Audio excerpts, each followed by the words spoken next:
think we're good to kick back off. So we're going to hear from Matt and Bob.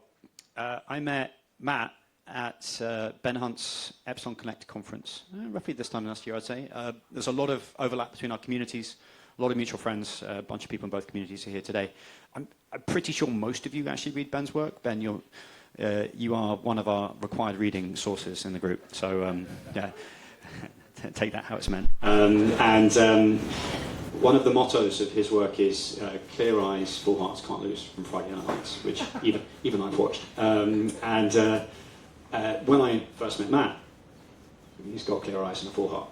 And you know, if you spend 15 seconds with him, you can see it. So his official bio is a seasoned financial advisor, entrepreneur, and aeronautical engineer with a multidisciplinary understanding of markets, financial modeling, and tax strategies. But what truly sets him apart is the heart he brings to everything he does. That's true. He's a black belt, commercial pilot, lifelong musician, philanthropist, and author of The Bottom Line of Happiness, a book that helps business owners find not just financial success, but fulfillment. Through his work with business leaders, non-profits, and as the creator of the Warrior Whispers channel, Matt's on a mission to show that love isn't a soft word in business, it's a strategic one. It's one of our big themes. Today, we're here to explore how love can be the hidden engine of trust, innovation, and sustainable success. Bob is a repeat entrepreneur who believes in enlightened leadership. His day job is Fleet, a holding company of service businesses that backs first-time founders. There are a bunch of repeat and first-time founders in the group. Without volunteering his services for free, he has been a great resource to other people in the group who want actual good business advice. Gentlemen, take it away. Thank you, Tom. And I'm not going to lie, I think we're a little bit nervous. This is intimidating with this group. And you should thank you for that opening, because that helps me so much, honestly. And so, you know, usually you think of speaking and everybody's naked. I'm thinking everybody is an ent. You're your own tree if you watch Lord of the Rings. So we have a bunch of ents in the room, and that makes me feel a little bit less nervous. I can feel, for real, I feel the love and trust in this room. And to me, that's sacred. So we're going to do everything we can to try to honor that with as much value as we can bring.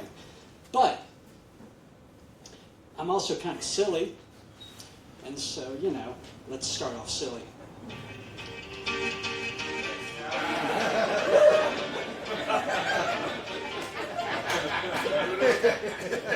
I mean, you know.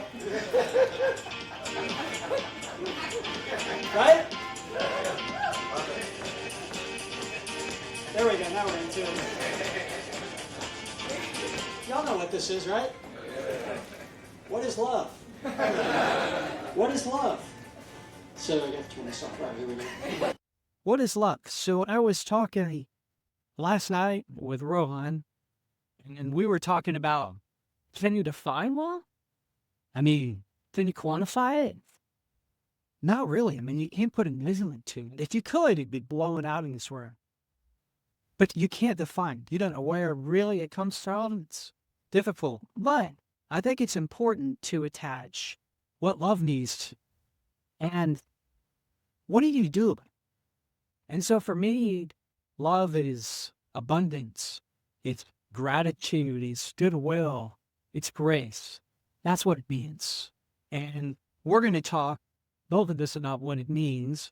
It's how a life moment that was important in our practices, how we practice it in our business, and then we're going to hopefully share something that we do in our own practices that may have some meaning to you from a practical standpoint, on the ground, where love meets business. Then we're going to talk a little bit about the movement of private equity into abundance, and Tom insisted that we do an ask. And so we're going to do an ask at the end. So I'll start off. The life event for me, I learned so much from my dad. Just an amazing human being. And he taught me all those things about love. But one thing that he taught me is how to redefine abundance. How do you define abundance? And of course, the relationship with that to gratitude, because if you feel like you have abundance, then you're going to have the gratitude to go with it. So he was he's retired, but he was a physician, general surgeon, and he was doing all the things, man. He was ER, he was doing the rounds, he was working 80 hours a week, making a ton of money. I mean, just killing it in Charleston, South Carolina. We never saw him, you know. We had all the things, but we never saw him. He was absent, he was not healthy, smoker, overweight, all the things. And at 43, he had a heart attack. And we were there when they were carting him from the ER to the operating room to crack him open and hopefully save him. And it was one of the scariest moments of my life. And he came out of it, and he wrote something that none of us ever read called Memoirs of an MI, which is, I don't know what's in there, but I have an idea, because after that, what he did is he completely changed how he lived, completely changed everything. He dropped his practice, he went into only hernias, he called himself Hern King, and it was outpatient, didn't do rounds in the hospital, didn't have to do ER, and we saw him again. And he's still alive today. And that taught me how the perspective on abundance is so important, on what you view as abundant. In our practice, if you've read Brian Wetton's book, fantastic, Yes, Yes, Hell No. I know it's in the book club right now, Brigitte here somewhere. The one thing that I was doing, it took me a while to figure this out, but we've been doing this in our practice, and reading that book made me realize, oh, okay, yeah, this works. And that is the importance of win-win or no deal. In our practice, we've been applying that. I like to help people, but if you help and you're in a win-lose world, you're going to get taken advantage of. And that's happened a lot to me in my practice. And it took me a long time to figure out, okay, I got to do the no-deal thing. So we're selective about the employees that we have. Everybody in our practice has that mentality. There's so much love in the practice because of that. And all of our clients are the same way. It's win-win or it's no deal. You take care of us, we're going to take care of you. So all of us, we love each other, we advocate for each other. Inside our practice, with our clients back to us. And that manifests itself by, if somebody is being a jerk to my office staff, I'm sorry. I'm advocating for my client, for my office staff. So that translates into a love in the practice, and I don't think coincidentally that's one of the reasons our practice is growing. Sure. All right. Yeah, I'd say my origin story on this concept of how do you lead with love, how do you do practical things started. I undergrad was an economics major, worked in banking for 3 years in Orlando, Florida, just long enough to say Orlando or banking. Well, I didn't enjoy banking, and I got to get out of here and need to hit a career reset button. So actually moved to New York City with my wife, lived in a crappy little apartment in the Village, went to NYU, and discovered marketing. And what I loved about marketing was this concept of figuring out how human beings operate, try to build them some kind of product that's going to improve their lives and help them understand that works. So it's like psychology and business. I got an internship at Procter & Gamble in Cincinnati, moved out there. My wife stayed here with the mice. I think she caught 20 of them that summer. I was living in Cincinnati, desperate for a job offer, make this worthwhile, racking up the student loan debt. And like my first day on the job, my manager said, you got to finish these projects to get an offer. If you don't finish them, you're not getting an offer. I've never done any work like this before. I had 12 weeks to get all this done. And I had to work with a creative agency for a couple of the projects. And I tried to get a meeting with them, and they said, well, it's going to take, we can't come until next week. And I'm already shitting my pants. Like, we got time and go. And so I kind of was bitching to my manager. I was like, what's the problem? Don't they know I'm the client? Why can't they, jump on this? And she said, look, Bob, you got to understand. They don't work for you. You work for them. And I remember, what the fuck is she talking about? Like, that doesn't make sense. And she kind of said, look, they have skills that you don't have. If you don't treat them well, they're not going to get the work done on time. It's not going to be good work. But if you really help develop them and support them and treat that mindset of you work for them, they'll give you more than your fair share of time. They'll be excited about the work. It'll turn out better. Your business will perform better. And so, it took me a while, a day or two to kind of get that, and then I just fully bought in, and the results were awesome. I literally said to this account person on my team, please help me, I got to get this thing done, or I'm not going to get an offer, and my wife's going to kill me, and that just kind of being real, I think because I let my ego go down, because I was kind of like, I know nothing, I am nothing, help. And that really became, for me, like literally magic words of I work for them, and treating, did well at Procter, but I wanted to be an entrepreneur. Some friends of mine and I basically bought a little creative agency in Cincinnati as the digital world was starting to happen, and we all kind of took that mentality to owning an agency and looking at the people coming down the elevator every day and saying, how do we just help them do great work? And got like deep into that as an executive team and thinking of different ways and how do you manage and understand and just treat that as the core. Ended up, how do you differentiate yourself? We found a way to differentiate our agency by having an amazing culture.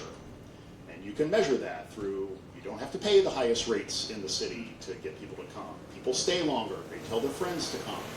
And that magic culture that we had led to us, building from 10 million in revenue to 40 million in 5 years. We sold the agency to a big holding company, maxed our 5-year earnout. And then our band kind of broke up with some side stories. But that was kind of like, I could just keep going with this, which today I'd probably say leading with love, but back then it was just that, how do I just work for and help other people do great stuff? And so segue into like a specific story or like a methodology there.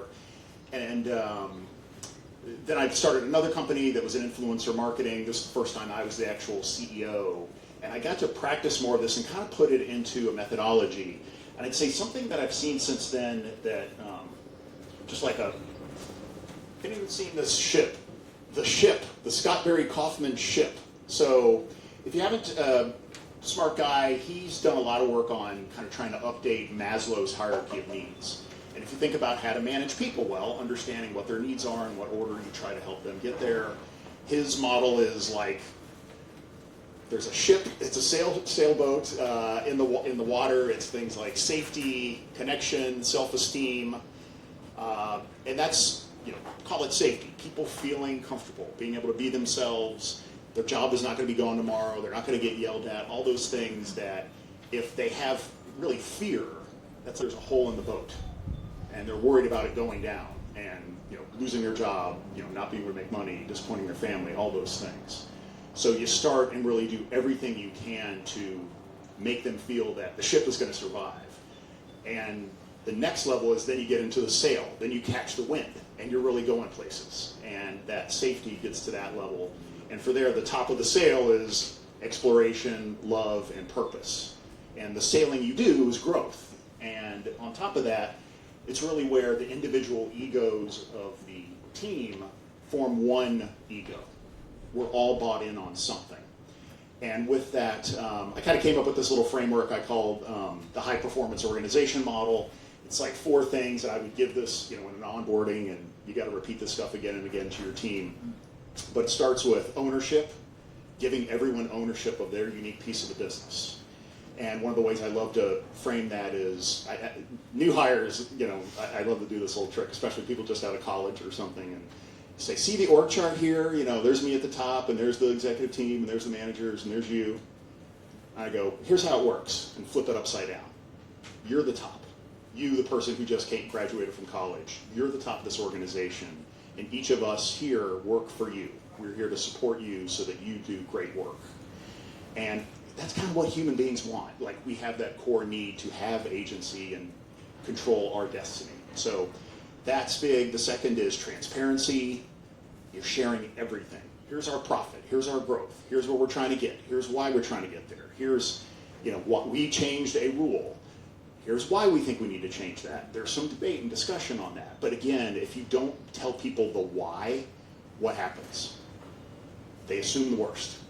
Oh, this is to screw me somehow. there's going to layoff is going to come. All those things that they'll fill in those blanks in the worst possible way, which again is human nature of negative thoughts are 10 times more powerful than positive.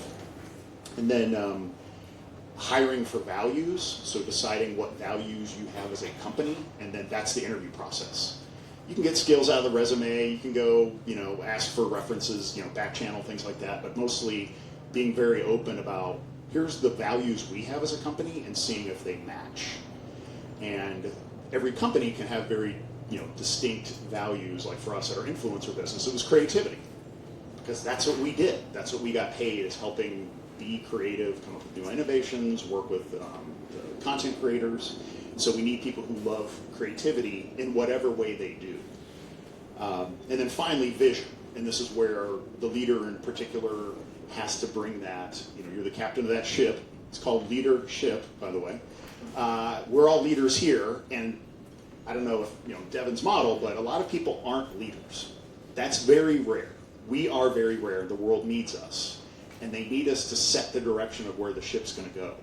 Usually, it doesn't matter where. It's got to fit your values and have ownership and transparency, but just pick a direction and let's go. And that can be very high level. It can be what we do now in our company is, look, our vision is before vision was we're going to make a big dent in the universe. We're going to have to sell the company, and we took VC money, so obviously that's going to happen.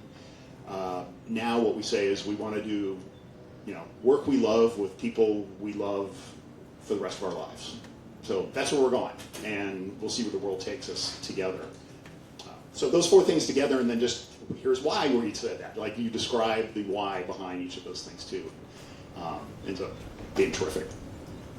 Yeah, that's awesome, Bob.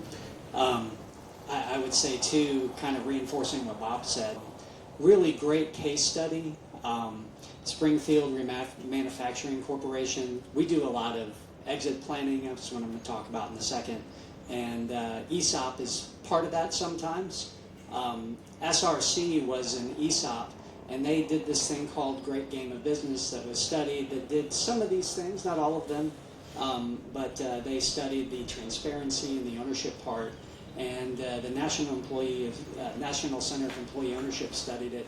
And there's an approximate 12% increase in productivity when you do that and you empower employees for the business. So I'm going to talk about how we do general overview, since it's a limited time, and how we look at an exit for what I call a big-hearted business owner. So if you're looking to exit from a business eventually or coming up sometime, the big question everybody asks is what is enough? And this goes straight to the concept of abundance that I talked about earlier.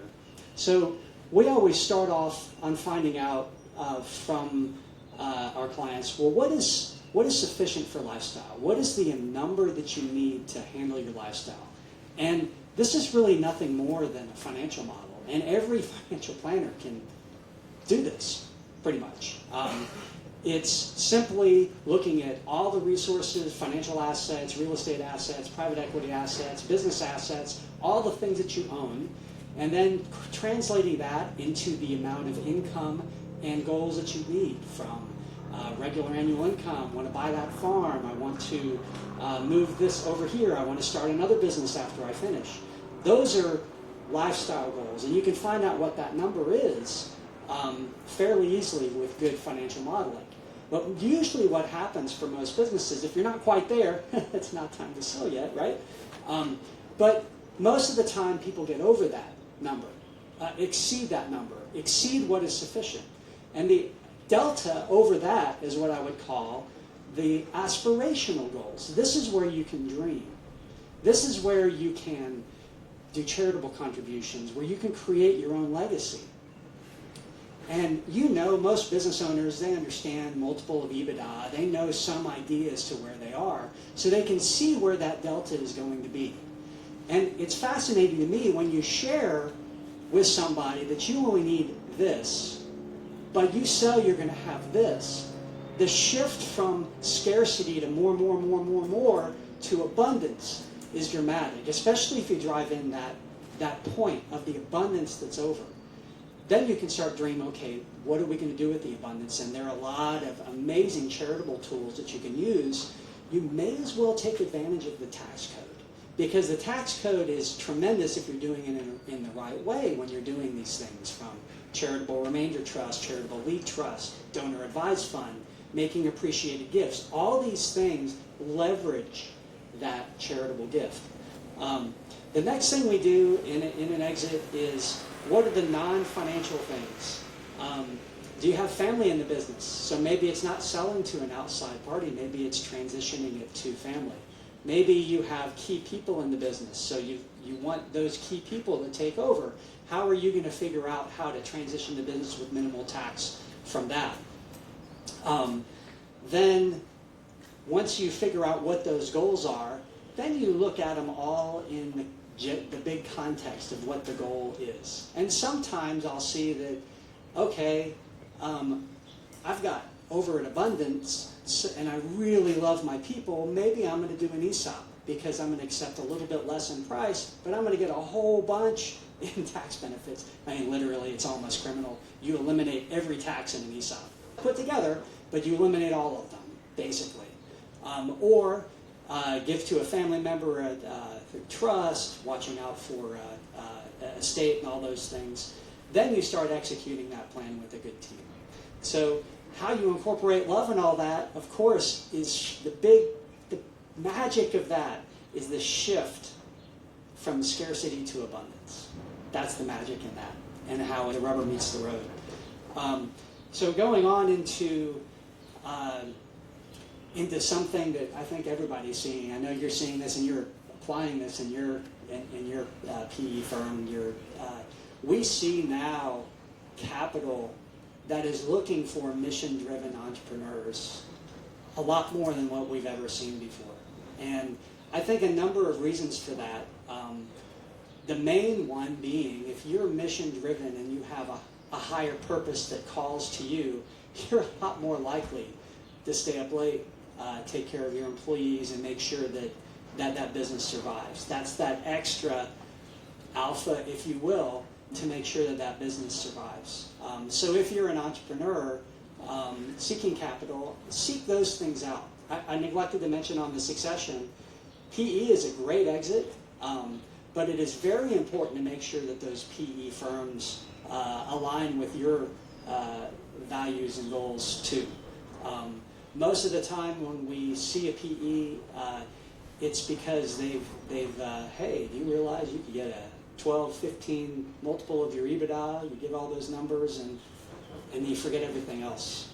So it's good to align the values if whoever that partner is going to be with your business. And then finally, Tom had asked for me to put together an ask. So I'm going to do two. One for me, and one just kind of a general call to the world, I guess. And I would say for me, and because I'm asking, I think everybody should also have the opportunity to ask, what is the one thing that you do that can be additive to the group? I think it'd be good for all of us to have that as a question to ask of each other. For me, where are we unique? I think one area that we are unique is actually in the boring life insurance space, which I think is kind of like the life coaching. It was like, oh my God, life insurance. But we actually have a affiliation with with the nation's largest life reinsurer to get discounts for high net worth on life products, for succession, for non-qual, for buy-sell, for estate planning, and even for foreign nationals. Believe it or not, you can place big-hearted investments within a private placement life insurance policy and avoid an awful lot of tax through all that. So that's an area of specialty that we have. Another thing, this is kind of a general call out to the world, but I've noticed, and this is kind of the whole purpose of the book, is, Americans are still employed by small business. More than half are employed by small business. And if you look at the Pew Research Foundation looking at and measuring and watching the loss of trust in all the darn institutions, from government to police to education to large corporations, small business is still at the top. So small business has the trust. they're adjacent to capital, and they don't have to answer necessarily to shareholders. They're answering more to their own morals. So I think it's a huge opportunity for pushing things in the direction of good. Yeah, just I finished up on the topic of exits and being something that, you know, is a whole can of worms. It's where, okay, the ship reached the shore, what now? You know, and there's a lot of, the money pressures really come in, where especially in my last company, we had VCs. And as I was negotiating the sale, I was really like, I want to make sure this ends well with everybody. This is honestly selfishly for me. So once again, and I was able to kind of, want tips on this I could tell you, but I was able to work around and get my employees, you know, again, they joined a startup, they took less salary, they hung on through thick and thin. I made every mistake in the startup book, raised too much money, pissed away too much money, all those things. And we finally got something successful, and the employees' equity was basically worthless. You know, even with the really good an exit in the end, it was, you know, 4 or 5x for our investors. So I ended up negotiating a giant carve out. So we set aside, and this is a 60-person company, $3 million carve out in our earnout. And I remember, you know, and that was quite honestly mainly, it was about like, if we maxed it out, every employee would get about a year's salary in addition to, you know, salary. We also set up some things with, for the employees that we would hire later. We said, you know, we're gonna, if we get to this level, we're going on a big party. We go to this level, we have a bigger party. If we get to the max level, we're going on a trip. And so it just became an amazing, unitive, you know, experience for everybody. And we also said, hey, if we do this carve out, you know, we led with love into the relationship with the company that bought us. And I took the whole team together and said, hey guys, we're gonna have to make them our best friends. We work for them. You know, use that phrase again. And said, if we work for them, if we make them successful, share our product, you know, when they say jump, we say how high, they're gonna sell us, we're gonna have a great earnout. But in negotiating that, my investors came back and pushed back big time. We've never seen a carve out like this. Usually it's like a couple executives. We've never seen that number so big. And I went into warrior mode. It was just like, this is what we're doing. You know, it's a big earnout. You know, it was like, we got 20 million up front. The earnout was up to 30 million. By the way, the investors, you know, got basically all of the first 20 million up front, but they still were getting a piece of the bigger one. I said, if we want that, we need to motivate everyone. We're doing this. And you do have a lot more power than you think when you're the CEO. So ram that through. Sure enough, we maxed it out. We doubled the number that we needed to hit. Ended up flying the whole team to Cancun. It was the week before COVID locked everything down, literally. And we had this spectacular party on the beach. And one of the ways it comes around is, again, long story short, company we sold to, it was acquired a couple years ago, laid off my entire team that was left. It was still a $20 million business. They just said, we don't need it. I tried to buy it back. They wouldn't return my calls. So we're like, we'll just do it again. Same company again, but this time I'm not running it. I got one of our people who had kind of taken the ball after I got myself fired. And it's like, Rob, you're the CEO, and he put together a band of our old team. And then guess what? A lot of our other former employees are now clients of ours and brought us into big companies like Walmart and Kroger right out of the gate. The people that worked at the company that bought us, they're now all over the industry. And they love our team and love our product and become our champions. You know, all because, again, we were like this spirit, of love and how we worked. And it'll keep going the rest of their careers. You know, so. And then my only pitch, I guess, or sell point is I tell stories like this on Substack, as some of you guys know. And also, I keep an open calendar. So, you know, I've got a link on my Substack. Anytime, anywhere, we'll grab time together. And yeah, I don't do coaching, but I love to do free work and talk to people and meet and try to pay it forward. So everything I'm trying to do is a piece of that.